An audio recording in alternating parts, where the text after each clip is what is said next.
ఒక కీలక అంశం డైవర్షన్ అన్నటువంటి దాంట్లో బీఆర్ఎస్ సక్సెస్ అయింది. అసలు విషయం ఏంటి?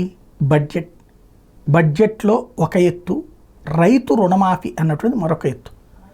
అసాధ్యం అనుకున్నటువంటి రుణమాఫీని రేవంత్ రెడ్డి సుసాధ్యం చేశాడు. తొలి దశలో ₹1,00,000, రెండవ దశలో ₹1,50,000 రుణమాఫీ చేశాడు. అది ప్రచారం చాలా బలంగా వెళ్తోంది. కాంగ్రెస్ వాళ్ళు కూడా చెప్పుకుంటున్నారు. ఆ పాజిటివ్ని నెగిటివ్ చేయాలంటే ఒక కొత్త ఇష్యూ క్రియేట్ కావాలి. ఇప్పుడు సబితా ఇంద్రారెడ్డి మీద ఏమన్నా దుర్భాషలాడారా ఆయన? రేవంత్ రెడ్డి రాజకీయ పరంగానే అన్నారు, అక్కల్ని నమ్ముకోవద్దు అన్నాడు. అక్కలు అన్నాడు కానీ అందులో భూతే లేదు.